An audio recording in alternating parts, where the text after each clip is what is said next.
BJP ಶಾಸಕರಾಗಿರುವಂತಹ Munirathna ಅವರನ್ನು arrest ಮಾಡಲಾಗಿದೆ. ಈ ಸಂಬಂಧ ಕಾಂಗ್ರೆಸ್ನ ಸಾಕಷ್ಟು ನಾಯಕರುಗಳು ಹೇಳಿಕೆಗಳನ್ನು ಕೊಟ್ಟಿದ್ದಾರೆ.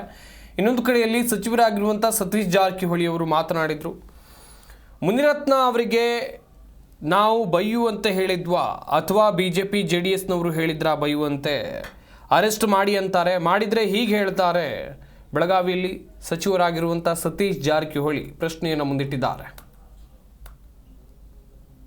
ಬಂದಂಗ ನಾವು ಕಾಂಗ್ರೆಸ್ ಅವ್ರು ಹೇಳಿದ್ರು, ಬಿಜೆಪಿ ಅವ್ರು ಹೇಳಿದ್ರು, JDS ಅವ್ರು ಹೇಳಿದ್ರು, ತರಾತುರಿ ಎಲ್ಲಿ ಹೇಳಿದ್ರು. ಮಾಡ್ದಿಲ್ಲ ಅಂದ್ರೆ ಮಾಡಿಲ್ಲ ಅಂತ ಹೇಳಾರ, ಮಾಡಿದ್ರ ಹಿಂಗ್ ಹೇಳಾರ.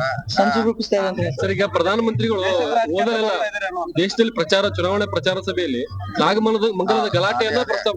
ಮತ್ತೆ ಅದನ್ನ ಬಿಟ್ರೆ ಬೇರೆ ಏನ್ ಹೇಳೋದು ಇದ್ರೆ ಯಾರು ಹಿಂಗೆಲ್ಲ ಶಿಕ್ಷಕ ಬಾಯಿ ಬಂದಂಗ ನಾವು ಕಾಂಗ್ರೆಸ್ ಅವ್ರು ಹೇಳಿದ್ರು, ಬಿಜೆಪಿ ಅವ್ರು ಹೇಳಿದ್ರು, JDS ಅವ್ರು ಹೇಳಿದ್ರು, ತರಾತುರಿ ಎಲ್ಲಿ ಹೇಳಿದ್ರು. ಮಾಡ್ದಿಲ್ಲ ಅಂದ್ರೆ ಮಾಡಿಲ್ಲ ಅಂತ ಹೇಳಾರ, ಮಾಡಿದ್ರ ಹಿಂಗ್ ಹೇಳಾರ.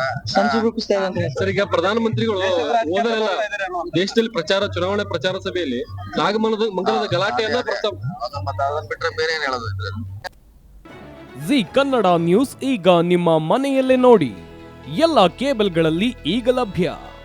ಸನ್ Direct 292, Jio TV 1334, U digital 162, city cable 51, GTPL 17, Abhishek cables 821, rock line telecommunication 51, Sri Basaveshwara number 60, Vinayaka digital number 53, in digital number 896ರಲ್ಲಿ.